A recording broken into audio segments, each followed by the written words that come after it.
Hi, I'm Craig Momney, and welcome to Upfront, the show on Shaw TV that allows you, the residents of Fort McMurray, to ask the tough questions, and we take them to our local leaders. My guest today is someone who has been in politics for the last 19 years, 13 of those as your mayor. Melissa Blake, how are you, Melissa? I'm very well today, thank you. You know what, I'm going to be completely honest. I've been up here for 5 years. Of all the stories, and every time that you've been on Shaw, I have not once interviewed you. That's absolutely true, but I know you know what you're doing because you were here every time anybody else ever did. I'm a perfectionist. I got to watch the other guys, right? Now, I know the last time we actually had you on the channel was the date of re-entry. We actually interviewed you then. How have things been for you since then? You know, it's been a learning process, as most things are, but it's pretty intense in the context of what the community actually is. We have that mass destruction that occurred, neighborhoods of Stone Creek and Wood Buffalo Way. Additionally, you've got Alizan, Beacon Hill, and waterways that are commonly referred to, Sapri Creek, Anzac, all had impacts from the wildfire. If we put the data together, you're looking at about 10% destruction, 90% normal. The recovery process puts 90% focus on recovery and 10% goes to the rest of the normalization things. So it's really intense, it's focused, and we're very, very committed to getting people back home. It's been 11 months since the fire, 10 months since re-entry. It seems like yesterday. Sometimes it does feel like yesterday when you start looking at the weather patterns and you start thinking about what the spring did last year. And then when you hit that 1 year anniversary, there's no doubt that we're going to have a flood of memories that come back from that too. What's your take on the rebuild so far? Everywhere you go, it seems like there's houses popping up everywhere. I got to tell you, I am thoroughly impressed. I know that there's a lot of folks that are still trying to find their way forward, but for those who put the greatest effort in, I think they're being paid back quite handsomely. We're seeing incredible progress that's happening. After we ironed out some of the hiccups in terms of our municipal processes, we've never had to deal with anything quite this big before, but people are incredible, what they've been able to achieve. We congratulate everybody who's already home, and we look forward to doing the same for everyone else. Do you find yourself taking a drive around the city to see the...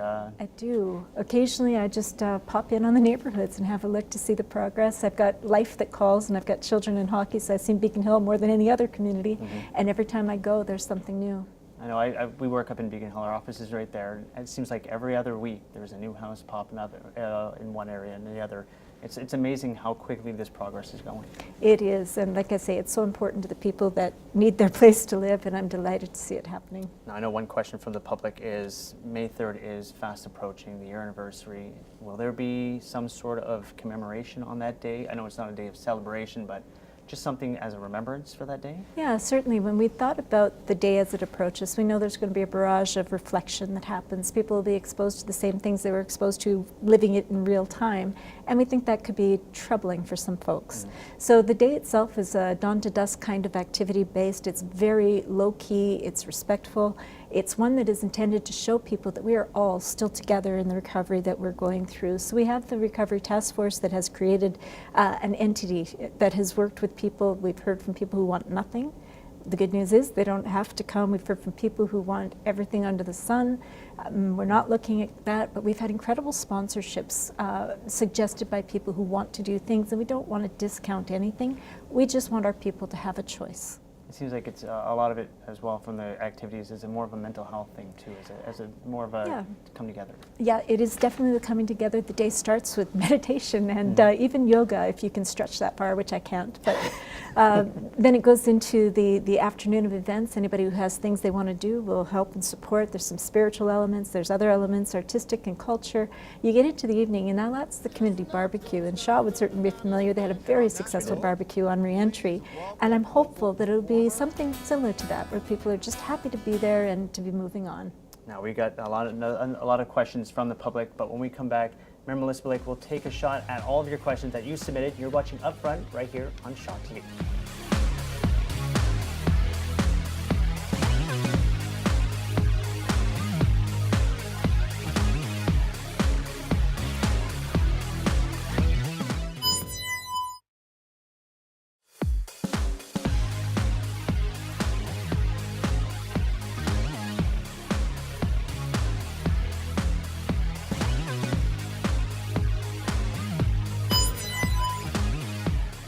Welcome back to Upfront. We have a number of questions from the public. Melissa, are you ready for these? I am. We know with the wildfire, everywhere you look, you can even look out your windows here, you see the devastation all over. One of the questions was about the trees. Will they be removed at all, or will there be some sort of beautification with them? Indeed, there's a few things on the plate, and first is getting fire smart but smarter, and so we're taking care of the urban interface with that boreal forest that we're a part of, and if there are trees that pose threats or dangers anywhere in the urban side of this event, we'll take care of whatever we need to remove those trees, except that nature goes through this cycle on occasion to renew itself, and so we're certainly not going to interfere with nature to the extent that may be desirable in some views. Nature will replenish itself. When you look at that urban interface, though, some of the reasons people buy their homes is because of their proximity to that green belt and so on. And we have been incredibly supported, as I say, from the time we evacuated. But an organization called Tree Canada is expecting to plant 68,000 seedlings in the urban corridors this year.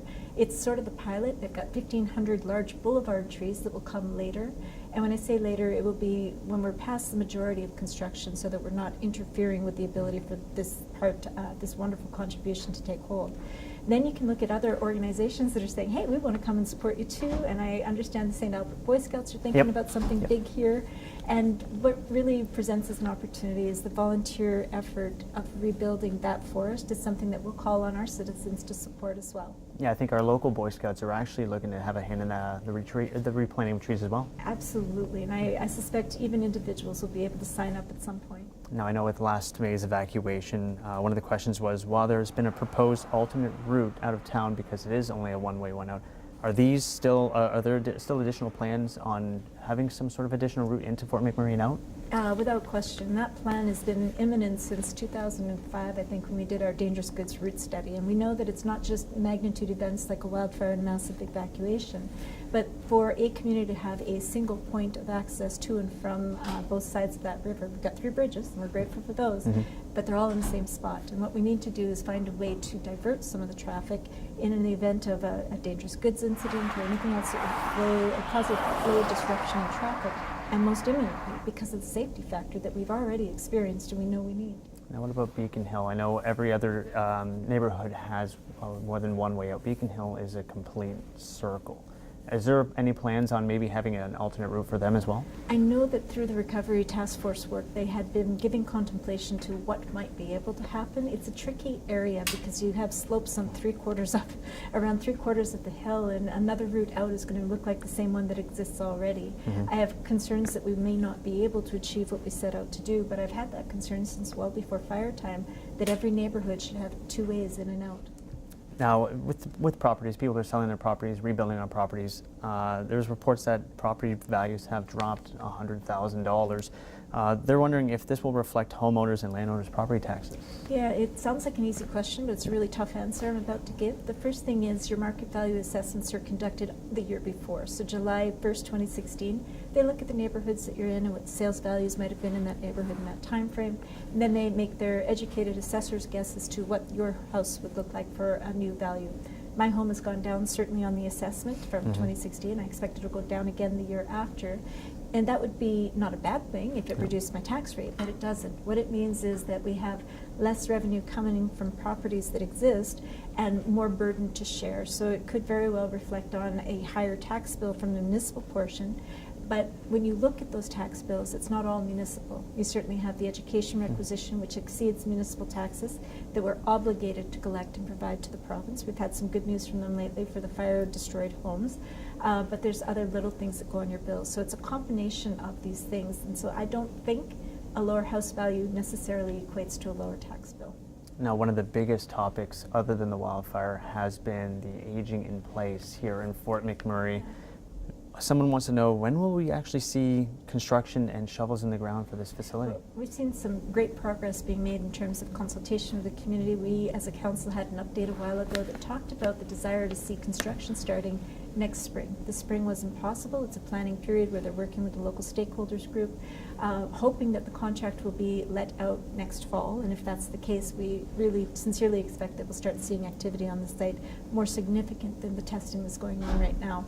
The construction completion estimate that was provided to council is by the end of 2019. We should have that continuing care footprint established on the site. Now, continue with construction, the bypass going south on 63. One of the questions was, it was proposed to be twinned and the lights removed from Hardin and Morrison. Is this still the plan or is it ongoing? Again, it's a wonderful plan on paper. It's hard to get paper to turn into construction. But right now I can tell you we've also had an update from Alberta Transportation where they were going to make a presentation to our Land Planning and Transportation Committee. Missed the last meeting, they'll be on the agenda for the next one, but preliminary look at their information is that they're in a study right now to figure out what that looks like, could be, should be. They're looking at traffic speed limits along that corridor as well. It's essentially a Highway 63 belongs to the province and it's their baby. We really want to influence that by keeping a free flow of movement along that corridor. So the plans will be coming forward. The committee at the transportation group will see it. The community will also see it. They're intending to have an open house, I think, in mid-June. Now we have a question via video. Here it is. So I want to know how the municipality can keep jobs local for contractors instead of outsourcing it to outside companies. We have some pretty significant rules that we have to follow as a as a public enterprise. We need to follow the agreements that have been struck between provincial agreements, trade agreements, and so on. Again, the province dictates it. So this community has long known that the best support that we can give is to our local community, and it comes from our local businesses and the employment opportunities that they provide. We cannot distinguish local advantage over other competition. That's just the rules. Unless, and this is where I'm smiling, we implemented something called the Social Procurement Initiative. We were number 4 in Canada to sign on to this initiative, and what that procurement policy will allow us to do is to weight things differently in the context of what benefits are derived. Again, that's local employment. It's initiatives that support and benefit Wood Buffalo region, and when we get this into a fuller swing, I think we'll start to see some real value that comes from that. Otherwise, I believe our local force is much more intelligent about how they compete for these things than an outside force will be, and they should be successful in any of the bids that are out. That actually kind of sounds like it ties into the next question from the public. Is there any place for new businesses to come to Fort McMurray, or anything in place, such as tax breaks, to help encourage new businesses to come to Fort McMurray and stay? Yeah, and again, we can't orchestrate tax breaks for one category over any other category, but we can do discounts on off-site levies. So right now we have a 60% discount on what they would normally pay to create new building and the infrastructure that they're responsible for. We've reduced what those fees are in hopes of incentivizing people to come in. It happens in the rural areas as well as the urban area. The rents are really the biggest precursor to whether companies come or don't come. And our rents have been very high, predicated by a lack of supply for a long period of time. I think we're starting to see that settle out a bit. It may open the door for more opportunity.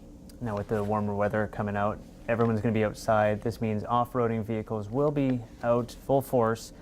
Currently, ATVs on public roads is illegal. Is there any plan on making these more of a legal on the streets, just like bicycles? And if they were to drive more slowly on the roads? I have a very strong feeling that's not going to happen anytime soon. We have evolved from more of a small town to a bigger city, and it's just not part of a city spectrum. We recognize the appeal of these peripheral activities, the skidoos, the snowmobiles, the ATVs. These things are something that are a part almost of our historic culture, but the new guys coming in want to use their toys, and they need to do it very respectfully. Mm-hmm. The municipality hasn't left them in the lurch. We have 2 staging areas for offloading your vehicles in proximity to the rivers. We'll take you to the trails that are out beyond and not anywhere near the neighborhoods. The difficulty is when people violate that, they upset their neighbors, and the neighbors have every right to call in and make a complaint that the bylaw goes to enforce. Now, I know that these are quick little vehicles, but remember, everybody has a cell phone, and if you are caught, there are consequences to that. So everybody needs to follow the rules, use the staging areas, Snai Park, Horse Pasture Park down in Waterways, or the Abisan staging area. So there's about 3 different locations for doing it legitimately.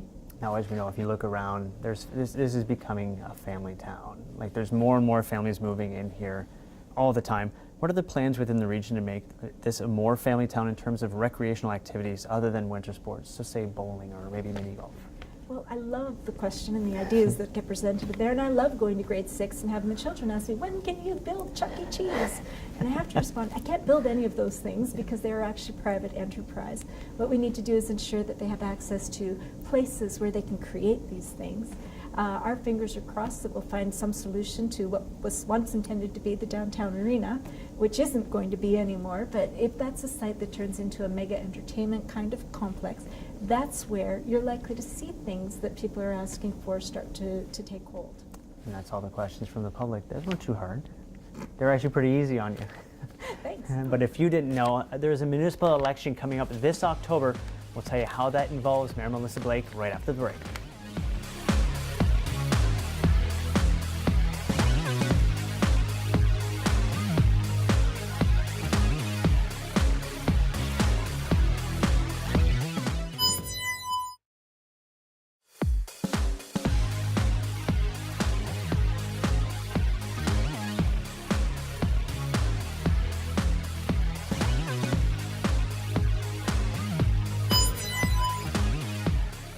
Welcome back to Upfront. It's already been 4 years since our last municipal election. The only difference from last one to this one is that your name will not be on the ballot. Why is that? It's true, and I've had my name on many a ballot, but I knew even before I signed up for this term that I was completing my run.